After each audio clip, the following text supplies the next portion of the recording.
this is a good time to talk about my journey, but also how this ties into your journey. To the ministers that are here, I've themed this something that I call in times like these. As I've reflected on our country, I've come to realize there are many similarities between 1957 and 2017. 60 years have brought many changes in technology and innovation, yet there are many similarities in race relations in the country today. Those of you old enough to know that the South, and I include West Virginia in there, was probably not a safe place for young black boys in 1957. There are some of you in this room that remember the pictures of Emmett Till being slain the summer of 1955 in Money, Mississippi, and those gruesome photos of his beaten, mutilated body will forever sear in your minds. They had attempted to beat the humanity out of Till's body. They had beaten him into a shining example of what they wanted him to become, the example of what happens to black boys when they try to be treated as more. You also, some of you can remember the Montgomery bus boycott, which concluded a year earlier, and it swelled the ranks of the White Citizens Council. The council sometimes resorted to violence, bombing, and physical attacks when they felt hateful words were not doing the job. Beatings and lynchings were a common occurrence in many communities for young black men, and always hung in my head as looming fate. You know it. You went to the wrong place at the wrong time, or were the wrong color. It was a war zone, and we, black people, were perceived as the enemy. The threat of my color caused to ignorant minds set in the back of my brain a constant reminder that I had to carry myself a certain way as not to project a threat. And after the passage of the Brown school decision in 1954, May 17th, there were segregationists vowed that blood would flow in the streets before integration took place. Now, if you're like me, you were oblivious to all of this. I remember coming home, supper, one of those great Southern meals that my mother had prepared: fried chicken, green beans, fresh green corn, homemade rolls, and chocolate cake. This was all before the first day of school. And she and my grandfather, Eugene Scott, blessed the food, and we all dug in. Surprisingly, even though my anticipation of the activities the next day were in the forefront of my mind, my bottomless appetite had not diminished. And after my dinner, my brother and I cleared the table, and my mother and grandfather retired to the living room to watch television. My mother called out with a tinge of panic and concern in her voice. She heard the television announcer say, "We're interrupting our regular scheduled programming to bring you an announcement from the governor of Arkansas, Orville Forbes." As a parent today, you always could tell when there was a concern on your mother and grandfather's face, something that you realized, a concern for my child. And at that moment, I felt like I was ascending a roller coaster. The anxiety of what lay on the other side felt like lead, and fear were having a war in my stomach. As I listened to the governor's words, I realized this was about to be different from other first days of school I had ever encountered. On the evening of September 3rd, 1957, the good governor delivered a major address, and it went this way: "Good evening, ladies and and gentlemen of the television and radio audience, he said, in view of the decisions I have made, I think it's well to review for the people of the state of Arkansas and the nation some of the background and the tense situation which has developed relative to forcible integration of the public schools of Little Rock. And he went on to describe Arkansas as liberal and progressive. You know the speech. Perhaps the most liberal and progressive state in the South. He then laid out all of the progressive programs in the state, and the Negroes serve on both the Republican and Democratic state central committees. But it was the last minute of that address which sent me in a free fall. He said there's evidence of disorder and threats of disorder which could have but one inevitable result, that is violence, which can lead to injury and harm to person and property. Further, the governor stated, I therefore, in accordance with the solemn responsibilities of my oath of office, made the decision to act and to act now. It's only good judgment to act before the situation gets out of hand.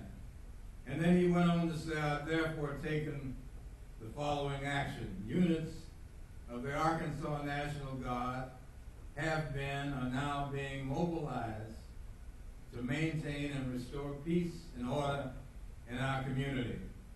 Advanced units are already on duty on the grounds of Central High School. And then he concluded, the inevitable conclusion, therefore, must be that the schools in Arkansas and in Little Rock, for the time being, must be operated on the same basis as they have been operated in the past. I appeal now for reason, clear thinking, and good order. Let us all be good citizens and continue as people, as a state upon the road of progress of which we enthusiastically embark. He ended by saying, the public peace will be preserved. So there I was, the day that I was to go, my first day to go to Central High School, hearing that the governor of Arkansas had deployed the Arkansas National Guard to keep us out of school. Governor Faubus was activating the Arkansas National Guard to maintain calm in the city because he heard that Negro youth were buying an unusual number of weapons. It sounds familiar. I think you've heard it before. A store in Little Rock reported that a gang of Negro youth bought so many knives from a local merchant that they locked the door and declined further sales. He also stated that the police had reported an unusually large sale of weapons, including revolvers, and they were taken from students in high school, both white and colored. What didn't make common sense, since school hadn't started, but what did I know? I was only a kid. He was the governor of Arkansas. No matter how you sliced it, though, Governor Faubus planned to defy the federal district court and refused to comply with the law of the land. Shortly after the governor's address, our phone rang. It was Daisy Bates, president of the Little Rock NAACP and the coordinator of our group. She wanted the kids and members of the clergy to gather at her home the next morning and travel to school together. Many white citizens who supported desegregation stepped back at that point.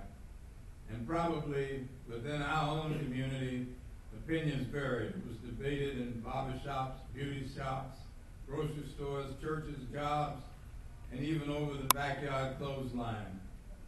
Some felt we needed to back off.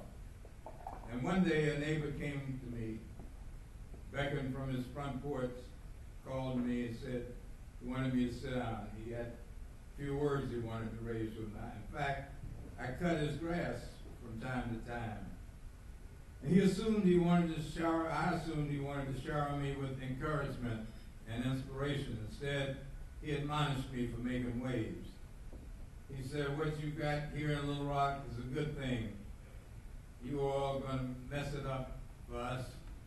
You're going to go to that school, you're going to leave the mess, and we're going to be the ones that have to get stuck with trying to resolve it. I'm sure it was an issue that was held here in Morgantown, the first African American students integrated the University of West Virginia. But I think naively, we all knew that at some point we were going to have to break through these barriers. And what we found out was that in the end, we were out of school for 3 weeks. President Eisenhower, who was president at that time, because of the disturbances and the mob that gathered at Central High School and the violence, had to call out federal troops. 10,000 paratroopers from the 101st Airborne Division federalized the Arkansas National Guard, and because of that, we were able to go to Little Rock Central High School. I know that many of you are sitting here thinking the same thing. You see Facebook Live videos of police brutality. You hear pervasive Islamic phobic, racist, sexist, homophobic, or hate speeches being thrown around like casual phrases. You feel impotent and helpless at times of how you're going to make a difference. And I was in the same place. When I went to Central, I was 16 years old. Couldn't fathom changing the world. And I was in the same place, remembering the picture of Emmett Till, because it was a vivid, stark reminder of my societal limitations. Just like I'm sure you all can name the first time you looked at the image of someone that by the grace of God wasn't you, a life cut short by misunderstanding, closed-minded judgment, and prejudice.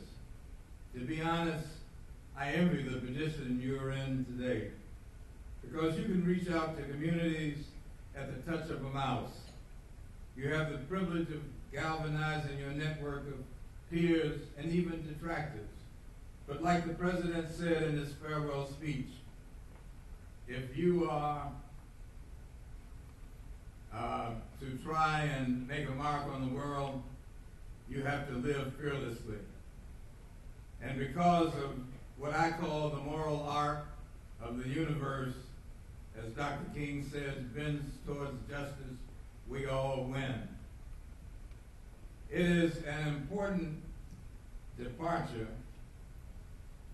that many of the people who supported desegregation stepped back from it. In fact, I have an experience that I was a locker room attendant at a country club, and I was befriended by one of the members' sons. We were both jazz aficionados, or at least we thought we were. We loved the music.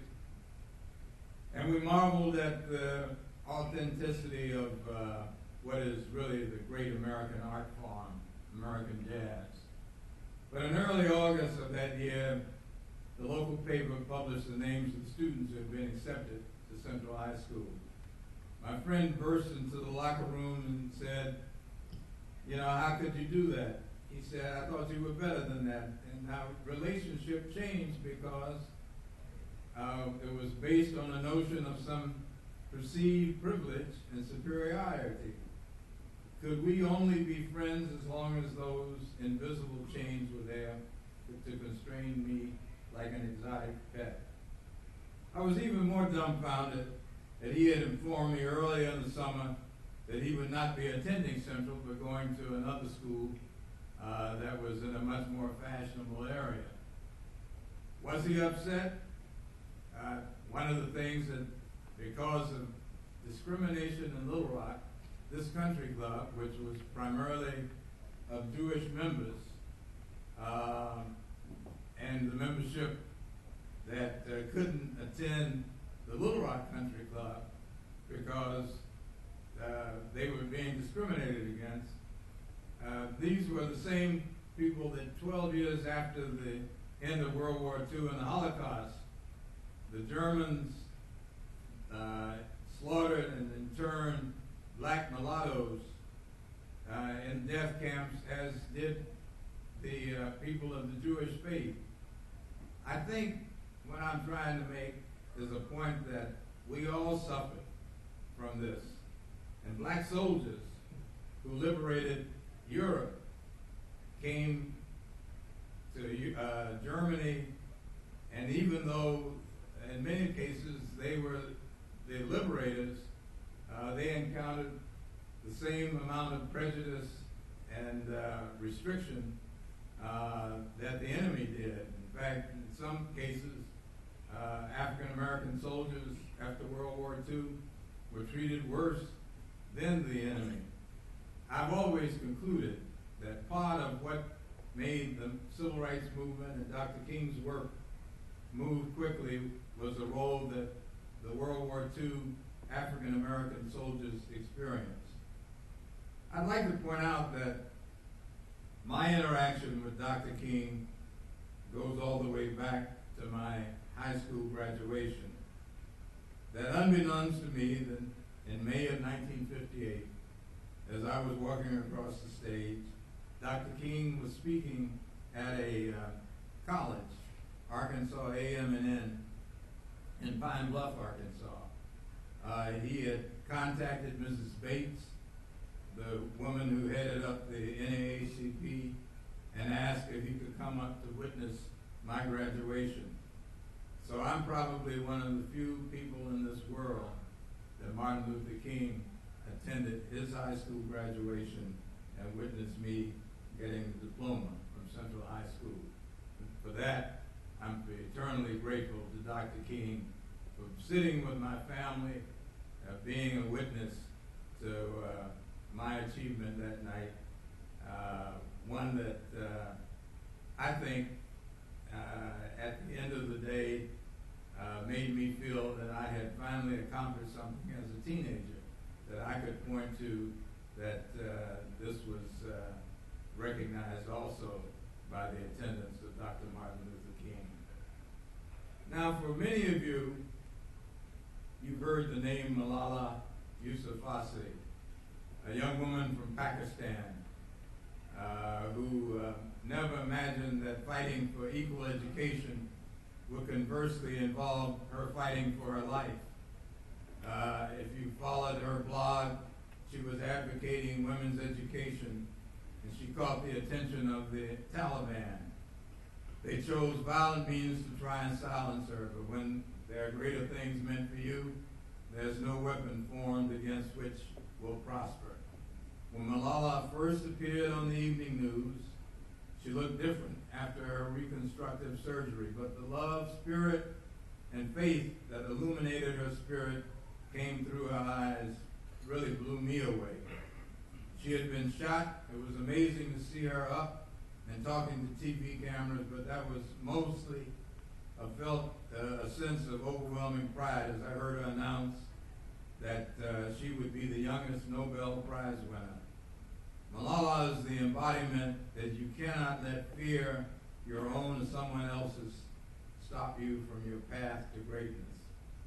To quote Dr. King, he said, "Faith is taking the first step even when you can't see the whole staircase. Our lives begin to end the day we become silent about things that matter." I don't expect you to do all the things that Malala has done, or that I've done, or what people in your families have done. I want each of you, particularly you, the students, to forge your own paths. I always tell my children, Adam, Jessica, and Mackenzie, that the goal is not only to be able to use the best of what you have, but to make the best of what you have at this institution. You know, to whomsoever much is given, much is expected. And I realized that I was afraid the possibility of failing, and I'm sure that many of you are the first, your generation, your family, to attend this school. We expect great things of you. You are the differential between change and going backwards. It is you who have the opportunity to prove all of the naysayers that they are something different. Dr. King said that the ultimate measure of a man or woman is not where he or she stands in moments of comfort and convenience, but where they stand in times of challenge and controversy. So I say to you that the more miracles you add up, the more extraordinary your life will be. The outside world and all of your encounters with others will be enhanced as a result of this shift in you. Remember that serenity will kick in, fear will subside, and once and for all, you'll see what's been inside of you all along, your own fearlessness. In closing, I'd like to leave you with a word from the 44th president, Barack Obama. He said, "We will remember that we are not as divided as our politics suggest. We are one nation, and together we will begin the next American story with the 3 words that will ring from coast to coast, from sea to shining sea. Yes, we can. So mountaineers, it's up to you to live this fearless life. I want to thank you for listening to me and allowing me to participate in this breakfast. God bless each of you."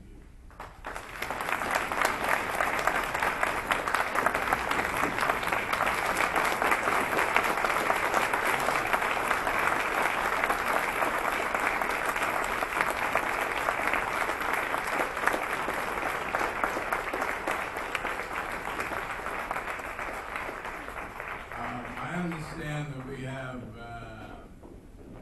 a little time to take a few questions. And